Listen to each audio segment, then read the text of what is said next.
got no lead in here, folks. I'm gonna do this Baywatch style and just throw you into an insane cold open right away. Get in on the action. I mean, these guys were bad dudes, gangbangers. Did you call for backup? I'll take care of myself. I was just suggesting you might have been a little outnumbered.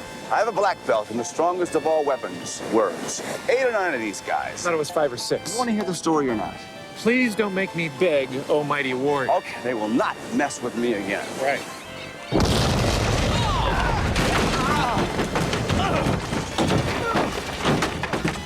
They aren't gonna mess with you again.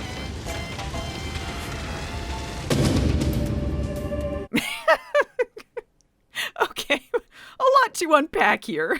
So, Mitch is telling some bullshit story to Newman about fighting off some gangbangers with the power of words, and Newman is having none of it. I like to imagine that everything that happened on Baywatch nights was actually all of the fantastical tales Mitch told Newman when he was feeling bored or insecure. Oh yeah, Mitch, tell me again how you're an honorary samurai. Yeah, I am, and I fought off like 20 Ajogans and Zarkthas. Wow, you sure are a brave and special boy. But then, I guess the gangbanger story was true, in that Mitch was a total idiot and pissed them off, causing them to blow up his lifeguard tower. This footage is just flipped and reused from the Season 3 episode, The Tower, which was already reused in the all-time classic episode, Baywatch Angels. And the jogger continues to run unfazed in the background to this day. Get in on the action on Baywatch. And then Newman doesn't care about the explosion or Mitch's safety, instead deciding to sarcastically comment on Mitch's idiocy. Pathetic. Absolute classic Newman. I wish this entire episode was about Mitch and Newman dodging explosions, but unfortunately, this has nothing to do with anything. Instead, we have to suffer through a boring April PTSD plot. Save us, Craig! Manny, I don't know, Hopey? Are any of my boyfriends still on this show? This guy's death isn't on Newman. The moment April touched him, she passed on the curse of constant peril and injury.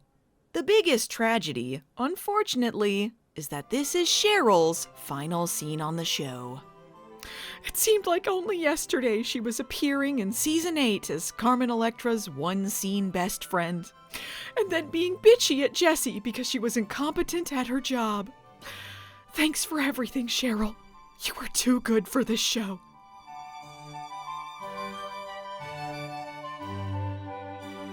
Why did Cheryl have to leave? It should have been me! It should have been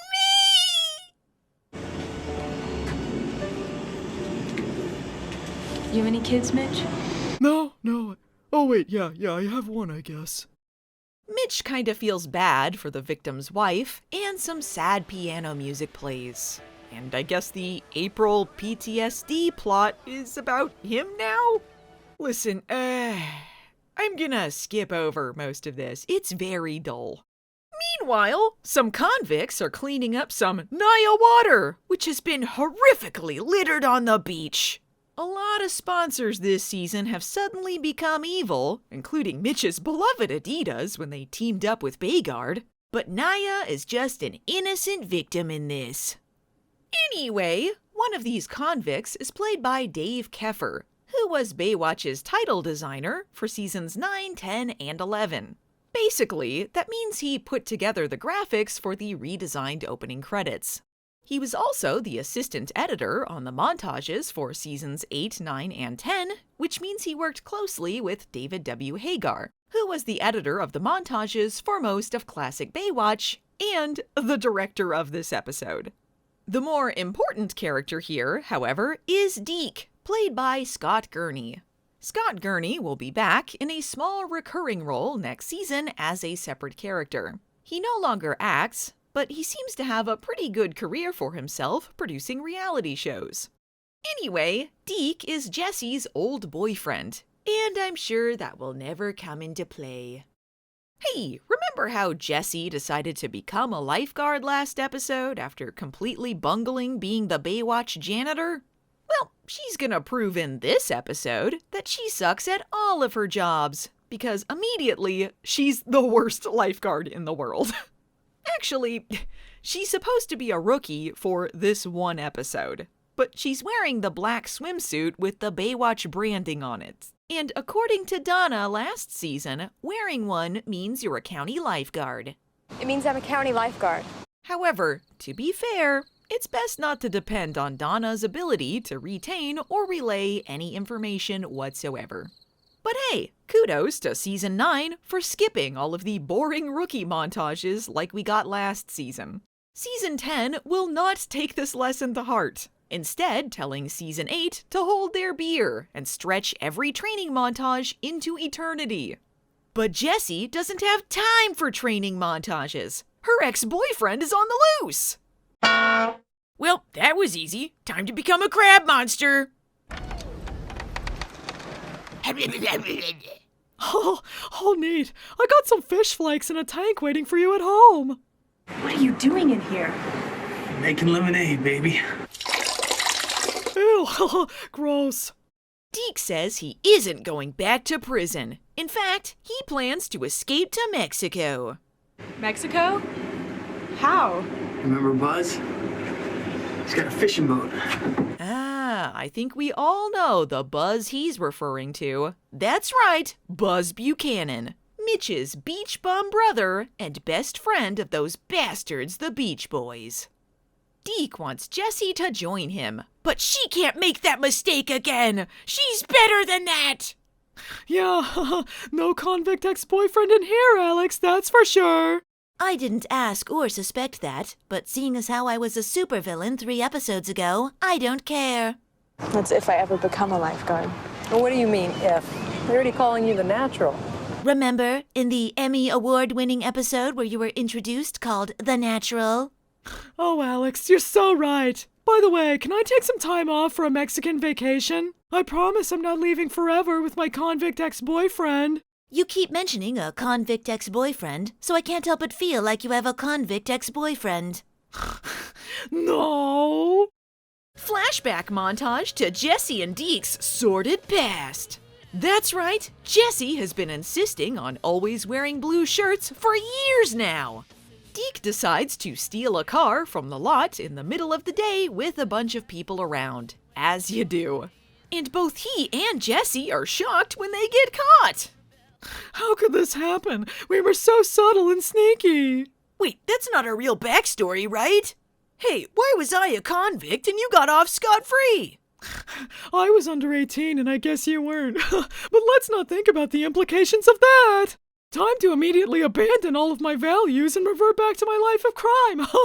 Baywatch, this is a Coast Guard.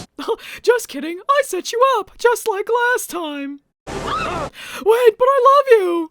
Too bad they sent in their best man, Newman, to catch Deke. He didn't stand a chance. No, please, I want to live! Suspect is beached and is trying to...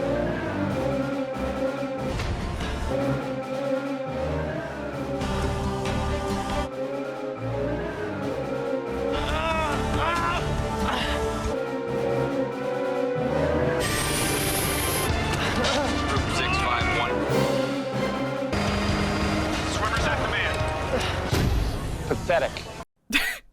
I love that they did all of the setup and, nothing happened with Newman.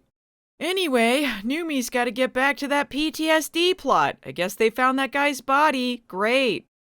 Mitch, I have to tell you about my criminal past. You see, I'm gonna stop you right now. There's at least 5 people here with worse backstories that should definitely not be in charge of saving lives. You're fine.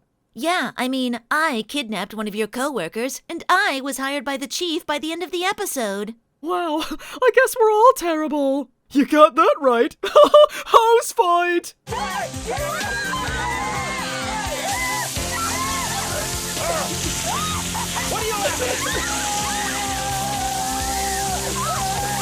Next time on Baywatch. It's the return of the frog hybrid girlfriend explosion. Also, Hobie's arrested for manslaughter. Unfortunate.